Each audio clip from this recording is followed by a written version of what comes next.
묵상 기도하면서 예배 시작하겠습니다.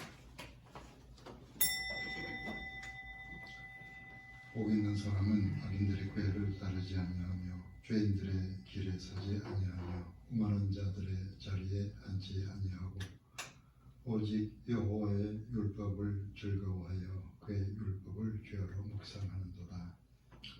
그는 시냇가에 심은 나무가 철을 따라 열매를 맺으며 그 잎사귀가 마르지 아니함 같으니 그가 하는 모든 일이 다 형통하리로다. 성부, 성자, 성령 삼위일체 하나님께 신령과 진정으로 예배드립니다.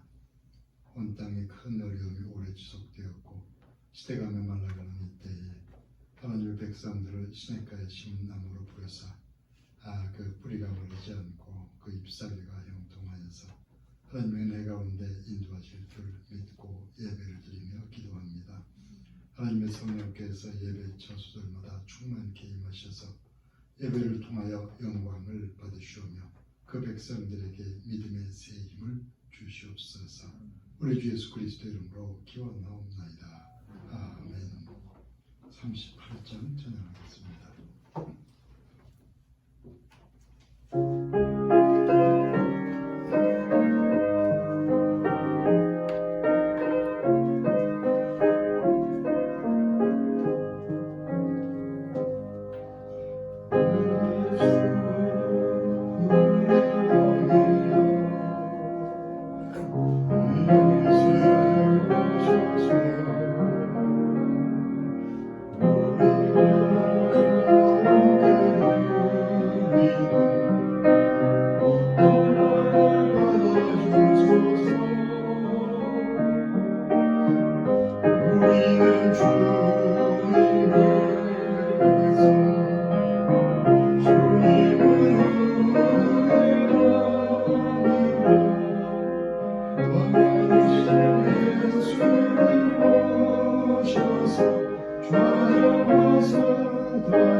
그동안 66번 기도하겠습니다.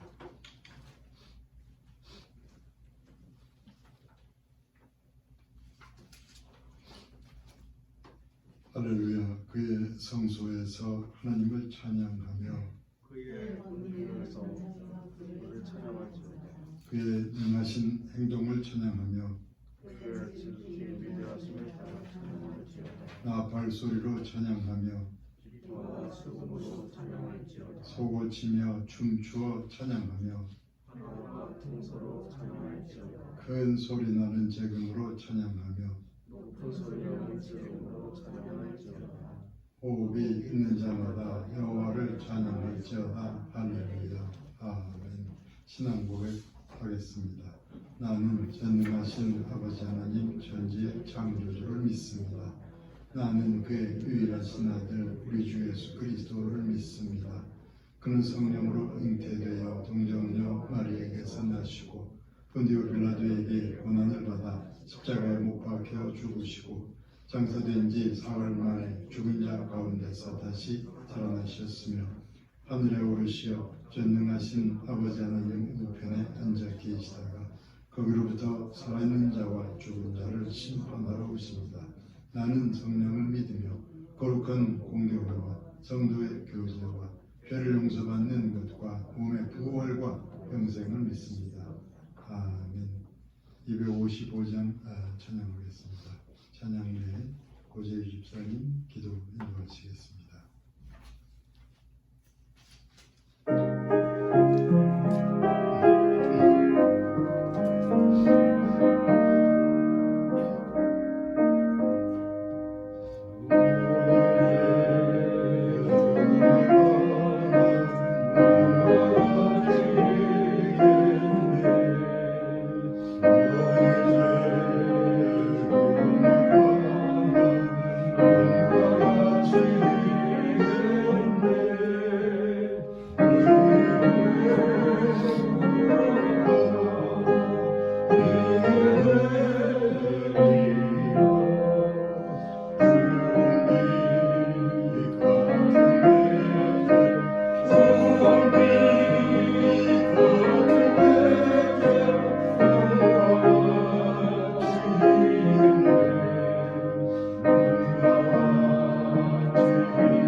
기도하시겠습니다.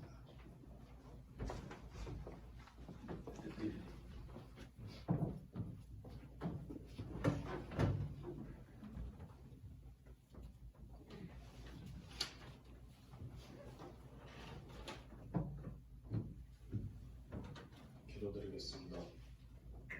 사랑과 은혜가 풍성하신 하나님, 지난 한 주간 동안 저희를 지켜주시고 오늘 복된 주일 예배의 자리로 인도하심에 감사드립니다. 오늘 예배를 통해 서초교회 성도분들이 영적 회복을 경험할 수 있도록 도와주시옵소서. 저희 심령을 주님의 진리의 말씀으로 가득 채워 신령과 진정으로 예배드리길 원합니다. 나라와 민족을 위해 기도합니다. 대한민국에 하나님을 두려워하는 위정자들을 세워주시고 그들이 올바른 길로 나아갈 수 있도록 인도하여 주시옵소서. 백성의 아픔을 알며 백성들을 진정으로 생각하는 위정자들을 세워주시길 간절히 기도합니다. 올해 코로나로 인해 대한민국을 포함한 전 세계가 정치와 경제 전반에서 많은 고통을 겪고 있습니다. 이러한 어려운 상황에서도 대한민국 교회가 주님께 기도하며 나라의 회복을 위해 함께 기도할 수 있도록 성령의 힘을 부어 주시옵소서. 아멘. 서초 교회를 위해 기도합니다. 서초교회 성도분들 한 분 한 분 서로 사랑하며 서로를 위해 진심으로 기도할 수 있는 마음을 허락하여 주셔서 감사합니다. 비록 작은 공동체이지만 지금 이 시간까지 서초교회를 하나님의 사랑으로 인도해 주셔서 감사합니다. 코로나와 어려운 상황 속에서도 성도분들 각 가정의 삶을 생명의 말씀으로 굳건히 세워주시며 보호해 주시옵소서.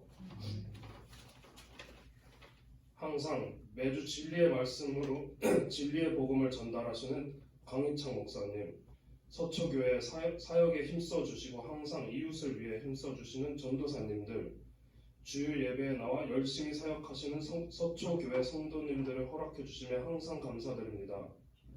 서초교회가 더 부흥할 수 있도록 주님 함께하여 주옵시고 사랑으로 이끌어 주시옵소서. 오늘 예배를 통해 주님께 드리는 찬양과 특송을 기억하고 축복하여 주시옵소서.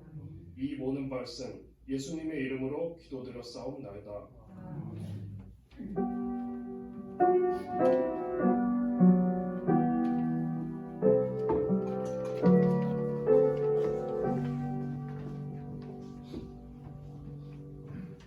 성경 말씀은 이사야서 그리고 요한일서 두 군데에서 읽어드리겠습니다. 이사야서 49장 7절부터 이사야 49장 7절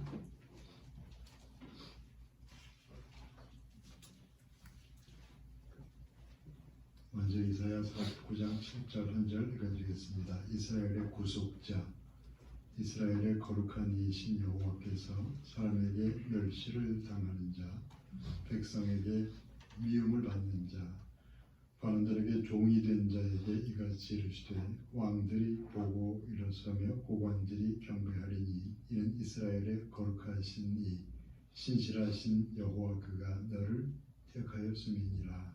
아멘. 요한일서로 가서 요한일서 4장 16절부터 19절까지 읽어드리겠습니다. 신약성경의 392쪽 저 뒤로 가서 요한일서 4장 16부터 19절까지 하나님의 우리를 사랑하시는 사랑을 우리가 알고 믿었느니 하나님은 사랑이시라. 사랑 안에 거하는 자는 하나님 안에 거하고 하나님도 그의 안에 거하시느니라. 이로써 사랑이 우리에게 온전히 이루어진 것은 우리로 심판날에 담대함을 가지게 하려 함이니 주께서 그러하심과 같이 우리도 이 세상에서 그러하니라. 사랑 안에 두려움이 없고 온전한 사랑이 두려움을 내쫓느니 두려움에는 형벌이 있음이라. 두려워하는 자는 사랑 안에서 온전히 이루지 못하였느니라. 우리가 사랑하면 그가 먼저 우리를 사랑하셨습니다. 아멘. 찬양 후에 특별 찬양 후에 말씀을 전하겠습니다.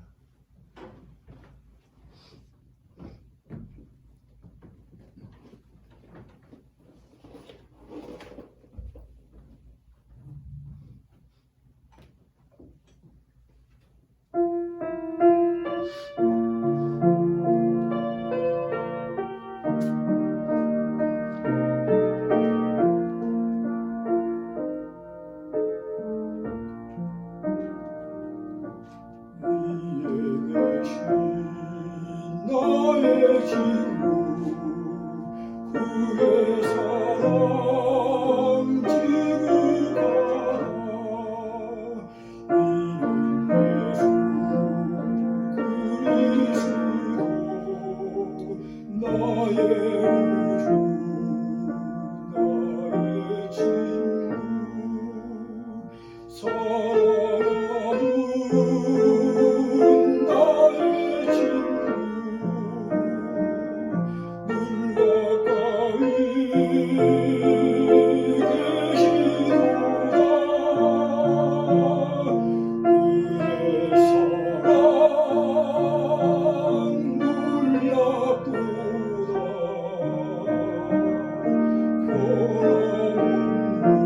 친구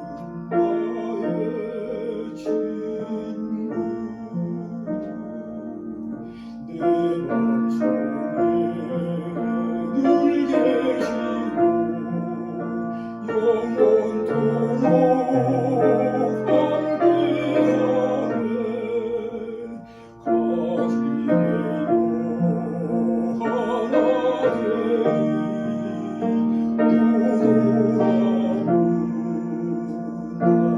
같이 되어 하나 되리 또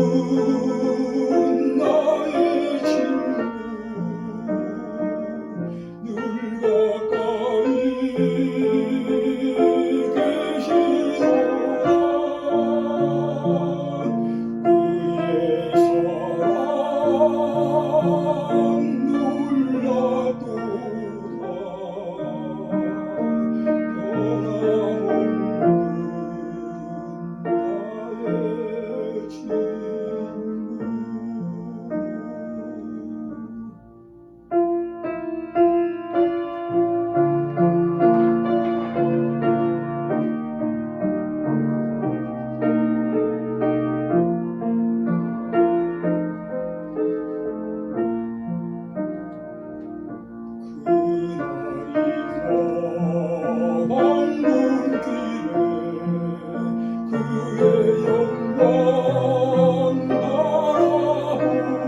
친구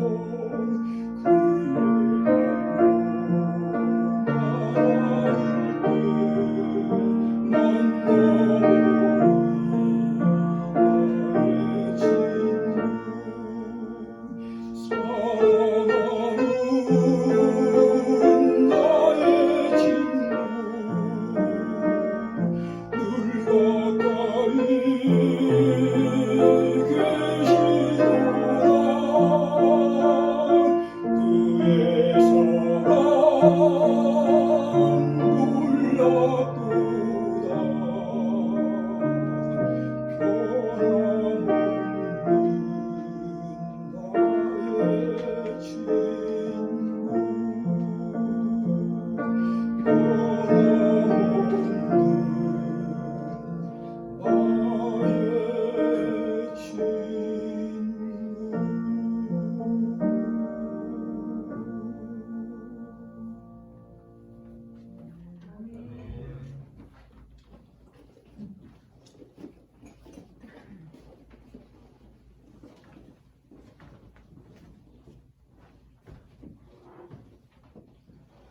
바라보며 오늘은 어떤 질문을 드리면서 시작하려고 합니다.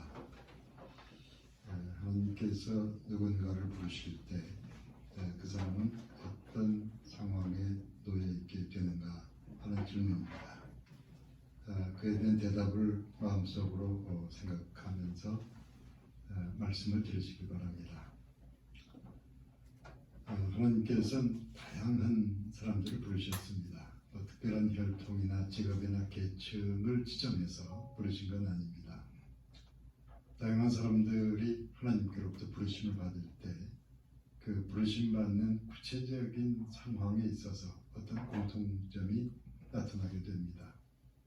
그에 대하여 이사야 49장 7절이 이렇게 전하고 있습니다. 이스라엘의 구속자, 이스라엘의 거룩하신 이신 여호와께서 사람에게 멸시를 당하는 자, 백성에게 미움을 받는 자, 관원들에게 종이 된 자에게 이같이 이르시되 왕들이 보고 일어서며 고관들이 경배하리니 이는 이스라엘의 거룩하신 이 신실하신 여호와 그가 너를 택하였음이니라. 여호와가 너를 택하여 부르셨다고 하는데 그 하나님께로부터 선택을 받고 부르심 받은 그 너라는 사람에 대하여 사람에게 멸시를 당하는 자, 백성에게 미움을 받는 자, 그리고 관원들에게 종이 된 자라고 묘사하고 있는 겁니다. 하나님께로부터 부름받은 아브라함이 사람들에게 미움을 당했거나 관원들에게 종이 되었다고 보긴 어렵습니다. 그렇지만 부르심받을 그때 아브라함은 나이가 많고 자식이 없었고 소유가 많은 것도 아니었습니다. 그 당시 아브라함은 일반적인 세상의 가치관으로부터 외면당하거나 무시당하는 입장에 있을 것으로 판단됩니다. 출애굽의 종으로 구체적인 부르심을 받을 그때 모세는 그 세상의 관심과 그리고 기업으로부터 완전히 잊혀진 상태였습니다. 출애굽을 위해서 하나님의 부르심을 받을 당시 이스라엘 백성은 애굽의 노예로서 강제 노역에 시달리고 있었습니다. 전쟁이 일어나면 애굽의 반기를 들지 모른다고 해서 이스라엘 백성은 의심과 멸시를 당하는 노예로 살아가고 있었습니다. 그런 상황에서 그들을 위한 출애굽의 역사가 시작되는 것입니다. 하나님께 선택받은 민족이라 해서 선민이라고 하는데 선민이 하나님께로부터 부르심 받을 때 그때 그들은 오래된 기다림과 또 고난에 지쳐있는 상태였다는 말씀입니다. 그 오래된 고난과 또 기다림은 이 시대에 우리에게도 마찬가지라 생각됩니다. 이 시대 많은 사람들은 오래된 고난과 기다림에 지쳐 있는 것이라고 판단됩니다. 그런 이 시대, 그런 우리를 향한 하나님의 뜻은 어떤 것인지 그런 질문을 마음에 품고서 이 시간의 말씀을 계속 들으시기를 바랍니다. 생명의 시작이라는 말을 들으면 여러분들께서는 아마도 그 갓 태어난 아기의 울음소리를 떠올리실 겁니다. 생명의 시작은 그 갓난아기의 울음소리부터 시작되는 게 분명합니다. 그런데 믿음의 시작은 구원의 시작은 정반대 상황에서 시작됩니다. 인간의 생명력은 시들어가고 더 이상은 미래와 희망을 말하기 어려운 상황에서 우리의 신앙생활이 구원의 역사가 시작되는 겁니다. 이 세상 많은 나라에서 하루의 시작은 그 해가 떠오르는 아침부터입니다. 그런데 창세기 1장 말씀에 나타난 하루의 시작은 어두운 저녁부터입니다. 창세기 1장 5절이 이렇게 전하고 있습니다. 하나님이 빛을 낮이라 부르시고 어둠을 밤이라 부르시니라. 저녁이 되고 아침이 되니 이는 첫째 날이니라. 아침이 되고 저녁이 되니가 아니라 저녁이 먼저 나오고 있는 겁니다. 세상 사람들이 생각하는 하루는 아침으로부터 시작됩니다. 그런데 창세기에 나타난 하나님의 하루는 저녁에 시작됩니다. 우리를 구원하신 하나님의 하루는 해가 저무는 저녁 시간에 시작되는 겁니다. 세상 사람들은 아침을 해주고 해가 떠오르는 그 밝은 아침에 희망을 생각합니다. 그런데 하나님의 구원과 희망은 빛이 사라져가는 저녁에 시작됩니다. 성경적인 하나님의 희망은 세상의 깊은 절망 중에 시작된다는 말씀입니다. 그러한 성경적인 말씀의 흐름으로부터 이렇게 생각할 수 있습니다. 이제 모든 게 다 끝났다고 그 생각될 만한 시기에 하나님께서는 그런 시간을 구원의 출발점으로 삼으신다는 말씀입니다. 이 세상에서 모든 것이 끝난 듯한 아브라함을 부르사 하나님께서는 세상을 향한 구원 역사를 시작하셨습니다. 더 이상 아무것도 꿈꿀 수 없는 80노인 모세를 부르사 하나님께서 출애굽의 희망을 열어가게 하셨습니다. 십자가 죽음으로 모든 게 끝났다고 생각되던 순간에 하나님께서 부덤 속에 누우신 그리스도를 다시 일으키셔서 온 세상에 하나님의 구원을 전파해 온 것이 기독교의 역사입니다. 그런 방식으로 이 나라와 교회와 성도들에게 희망을 전하려는 것이 이 시간에 설교가 의도하는 바인 것입니다. 언젠가 자동차 운전하다가 라디오 방송에서 이런 이야기를 들었습니다. 아버지와 아들 사이에 진정한 대화는 아버지가 죽고 나서야 비로소 시작된다는 이야기입니다. 아들을 사랑하는 아버지는 그 사랑하는 아들을 잘 키워보려고 무엇이든 내어주고 열심히 야단도 치고 하면서 아들에게 가까이 가보려고 애를 씁니다. 그런데 사랑을 깨닫지 못하는 아들은 그런 아버지를 받아들이려고 하지 않습니다. 그래서 사랑은 사랑하는 사람을 거린으로, 거지로 만들어버린다고 합니다. 사랑하는 사람은 사랑을 받아들이려 하지 않는 그 사람 앞에서 그 마음이 열리기를 구걸하며 기다리는 거린이 된다는 겁니다. 그렇게 구걸하며 기다리던 그 아버지가 세상을 떠나고 그의 아들이 나이가 들어서 어느덧 아버지가 됐을 때 새로이 거린된 사람과 그 옛날의 거린 사이에서 그제서야 진정한 대화가 시작된 겁니다. 인간의 세상을 살아가는 동안에 비교적 진실한 관계들은 모두가 일반적인 짝사랑 비슷한 게 아닌가 생각됩니다. 가장 소중한 것들은 다 잃어버리고 나서야 그 진정한 가치를 깨닫게 됩니다. 그런 의미에서 아버지와 아들 사이의 진정한 대화는 아버지가 죽고 나서야 시작된다고 말하는 것입니다. 목회자들이 성경을 읽고 기도하면서 이렇게 설교하는 것은 아버지 하나님과 여러분들 사이 그 대화가 너무 늦기 전에 열려야 하기 때문입니다. 소중한 기회가 다 지나고 나서야 그 안타까워하는 그런 믿음이 아니라 때로는 담대하게 마음을 열려고 하는 하나님께 그 가까이 나서려는 그런 자세가 필요하다는 말씀입니다. 요한일서 4장 16절이 이렇게 전하고 있습니다. 하나님이 우리를 사랑하시는 사랑을 우리가 알고 믿었노니 하나님은 사랑이시라.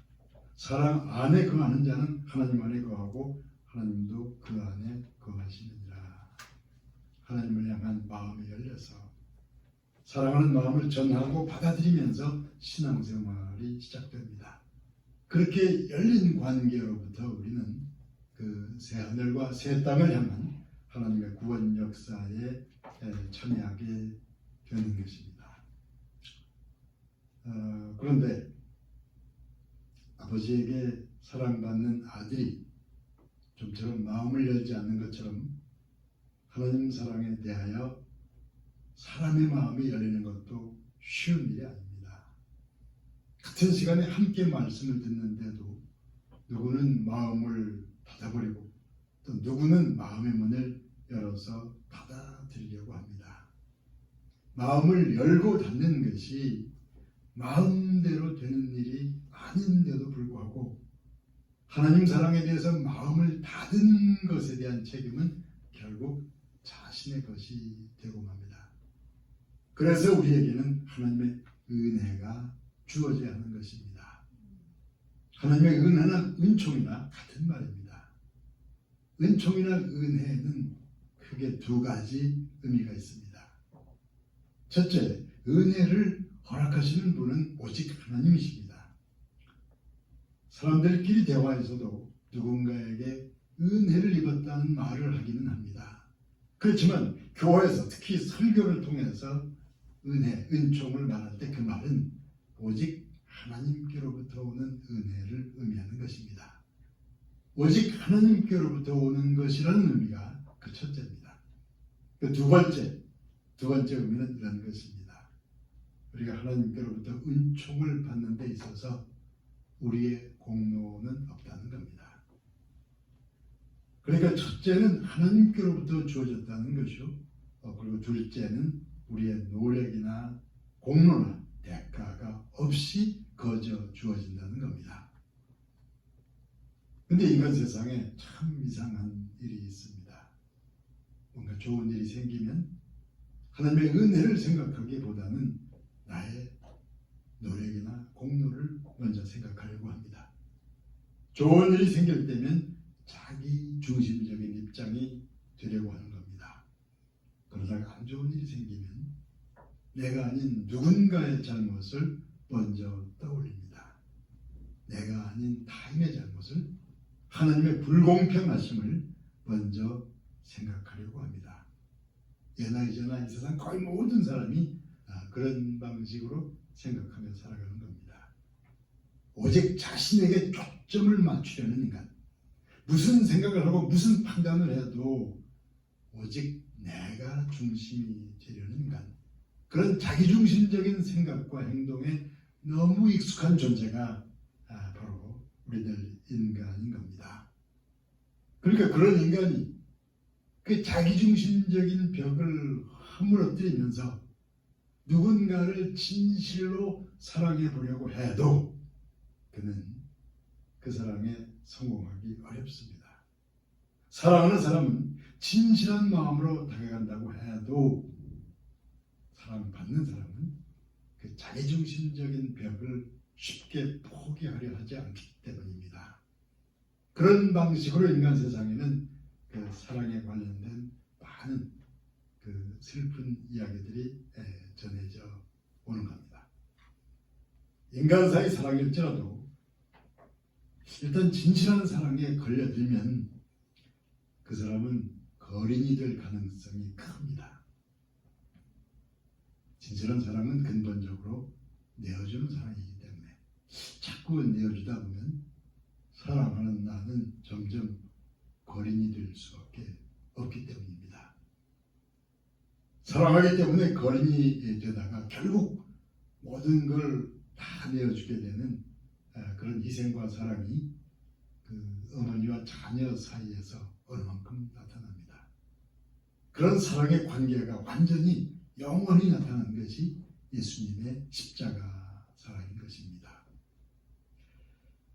어머니를 닮은 거린들의 사랑이 풍성하게 나타나면 많은 가정들이 어려운 시대를 극복할 힘을 갖추게 될 겁니다. 예수님을 닮아서 스스로 거린되는 성도가 많이 나타나면 이 나라의 교회들이 다시 굳건히 일어서게 될 겁니다. 부유한 계층인가 가난한 계층인가를 따지는 그 유물론적인 이야기보다는 내 마음에서 자기중심적인 장벽을 어떻게 허물어낼 것인가 하는 게 중요합니다. 내가 사랑하는 예수님을 위해서, 내가 소중히 여기는 신앙과 교회를 위해서 내가 스스로 거린이 될 수도 있겠는가 하는, 나 자신에게 그런 질문을 하는 거기서부터 우리가 믿음과 희망을 새롭게 하게 되기를 기원합니다. 그러면 이제 이 시간에 결론적인 말씀을 드리려고 합니다. 자기중심적인 벽을 허물어야 한다는 말은 하긴 쉬운데 실제로 그런 일이 일어나는 것은 극히 어렵습니다. 그런 일은 거의 불가능에 가깝다는 사실을 보여주는 것이 바로 예수님의 십자가 사건입니다. 가장 중요한 십자가 시간에 예수님께서는 아버지 하나님의 뜻을 생각하면서 십자가를 향하십니다. 근데 오랜 시간 예수님과 함께 지냈으면서도 제자들은 자기중심적입니다. 자기중심적인 생각과 판단을 따라서 제자들은 십자가를 등지려고 합니다. 그리고 살 길을 찾아서 제각기 뿔뿔이 흩어지게 되는 겁니다. 십자가에 죽으신 예수님께서 부활하셨을 때 제자들은 예루살렘으로 돌아오기 시작합니다. 돌아오긴 했지만 제자들의 마음이 아직은 근본적으로 변화된 것이 아닙니다. 그러던 제자들이 주님의 명령을 따라서 한 곳에 모여서 열심히 기도하기 시작합니다. 그러던 중에 오순절이 다가오게 됩니다. 바로 그 오순절에 불같은 성령이 제자들에게 임하면서 그들에게서 근본적인 변화가 나타나게 됩니다. 우선 나타난 변화는 이런 겁니다. 요한일서 4장 18절은 이렇게 전하고 있습니다. 사랑 안에 두려움이 없고 온전한 사랑이 두려움을 내쫓나니.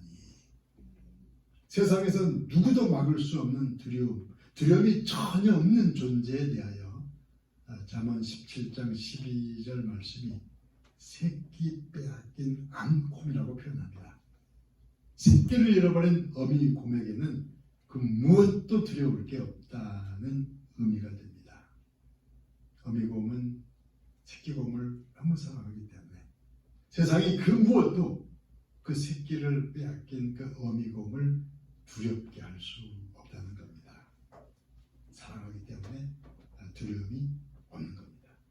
사랑은 두려움보다 훨씬 더 깊고 강한 정신작용인 셈입니다. 짐승과 인간의 사랑이 그러한데 오순절 성령의 충만한 제자들의 그 하나님 사랑은 무엇도 두려워할 수 없었습니다. 온전한 하나님의 사랑이 모든 두려움을 내쫓은 겁니다. 하나님 사랑으로 두려움을 내쫓으면서 동시에 이런 일이 일어나게 됩니다. 제자들이 마음속에 굳건히 간직해온 그 자기중심적인 장벽이 허물어지게 됩니다. 자신도 모르게 간직해온 유대 율법과 유대 혈통 중심적인 장벽이 하나님 앞에서 허물어지게 되는 겁니다. 하나님 사랑으로 두려움을 물리친 그 담대함과 자기중심적인 마음의 벽을 허물어버린 그 제자들의 영혼은 이제 땅끝을 향해서 복음을 전파할 준비를 마치게 된 셈입니다. 그 마음으로부터 시대적인 두려움을 물리치면서 또 자기중심적인 벽을 허물어내면서 제자들은 이제 온 세상 땅끝을 향해서 복음의 증인이 되려고 하는 것입니다. 우리 주변에는 아직도 어려움이 많습니다. 코로나 바이러스는 앞으로도 한동안 지속될 겁니다. 전 세계적인 무질서와 혼란은 우리 한 사람 한 사람에게도 심각한 영향이 됩니다. 국내 정치 권력의 세계는 무엇보다도 큰 어려움이 되고 있는 중입니다.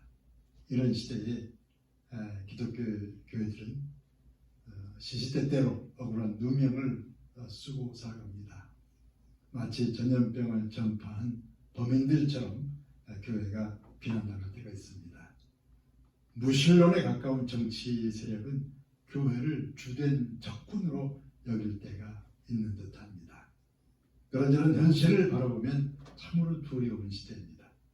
자기중심적인 안전한 장벽을 더 두텁게 해야 할 그런 시대입니다. 근데 그런 어둡고 어려운 시대에 제자들에게 임한 오순절 성령은 그 시대 흐름과는 정반대를 가리키셨습니다. 세상 권세는 큰 두려움을 주려 했지만 하나님 사랑은 그들에게 담대한 용기를 주었습니다. 어려운 시대 크고 작은 장벽을 세워서 안전한 삶을 추구해야 했을 텐데 그들은 오히려 바로 그때부터 온 세상 땅끝을 향해서 나아가기 시작한 겁니다. 시대를 분별하기 어렵고 구체적 판단이 어려운 시기인 게 분명합니다. 시대 흐름 자체가 우리에게 큰 부담이 되는 것도 사실입니다. 그런데 하나님의 말씀과 성령의 역사는 다른 방향을 가리켰다는 사실을 명심하시길 바랍니다. 온갖 두려움을 내쫓는 하나님 사랑이 여러분들에게 임하기를 기원합니다. 자기중심적인 장벽을 허물고 복음의 증인이 되려고 하는 성령의 역사가 여러분들의 영혼에 충만케 임하기를 예수님의 이름으로 축원합니다. 기도하겠습니다.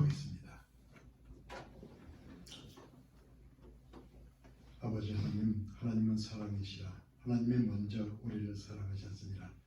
그 사랑을 받아들여서 그 사랑으로 시대의 어려움을 다 극복하면서 알게 모르게 자신의 마음속에 지녀온 여러 가지 자기중심적 장벽을 허물어내면서 하나님께서 기뻐하시는 복음의 증인으로서 우리를 새롭게 변화시켜 인도하시옵소서.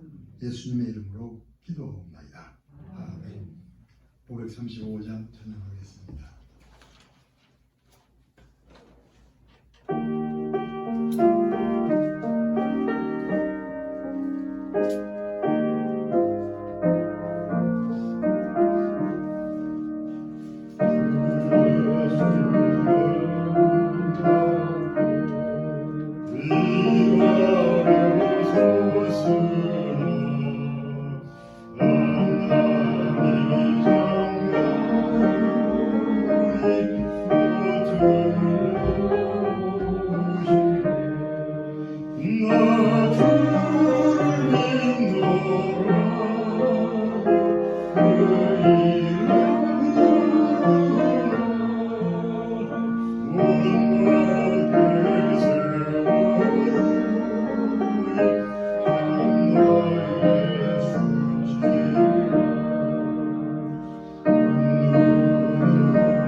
드리시는 예물을 위해서 기도하겠습니다. 하나님께 예배를 드리며 또한 성도들이 드리는 모든 예물을 기쁘게 받으시옵소서. 서원하신 뜻을 쫓아서 쓰임받게 하시고 열매를 맺게 하시옵소서. 항상 성도의 삶을 강건하게 붙으셔서 하나님께는 자원하는 감사의 마음으로 드리게 하시오며 어려운 시대를 살아가면서 주변과 이웃을 향하여 하나님의 사랑을 실천할 수 있도록 범사의 삶을 복되게 하시옵소서. 예수님의 이름으로 기원하옵나이다. 아멘. 교회 소식 간단히 말씀드리겠습니다. 해마다 11월 셋째 주일, 다음 주일이 셋째 주일이 됩니다. 추수감사 주일인데 오랜만에 성찬도 베풀고 세례도 베풀고 하겠습니다. 그래서 마음의 준비를 하시고 그렇게 임하시길 바랍니다. 성찬할 때 1부 때는 강영세 전사님이 와서 이렇게 분배하시고 2부 때는 송현호 전사님하고 권미 전사님 두 분이 그렇게 준비하시기를 바랍니다. 성경부 자료 뒤에 또 준비했습니다. 간단한 자료인데 가지고 가셔서 짧은 거지만 열심히 공부하시기 바랍니다. 방역이 방역 당국에서 조금 이렇게 전보다 약간 열린 그런 공문을 보내왔는데 그 내용은 주된 내용은 그 접촉수의 50% 정도까지 이제 앉을 수 있다는데 그러나 우리는 큰 문제는 없습니다. 근데 평소 앉을 때 평소보다 조금 생각해서 여러분들끼리 조금 떨어져 앉으시면 될 듯합니다. 그래서 특송에 나갈 때 마스크를 필요하지만 우리가 좀 충분히 떨어져 있기 때문에 기도도 앞으로 해서 그래서 우리가 서로 관심을 가지고 조심하면서 이 시기를 지나게 되시기를 바랍니다. 끝까지 광고하고 70장 찬양하고 축도하겠습니다.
이제는 우리 주 예수 그리스도의 은혜와 하나님의 사랑과 성령의 교통하심이 성령을 따라서 하나님을 사랑하며 두려움을 내쫓고 자기중심적인 벽을 허물며 하나님께서 기뻐하시는 미래를 바라보는 하나님의 백성들 모두의 머리 위에 이제부터 영원까지 함께 하옵시기를 간절히 축원하옵나이다.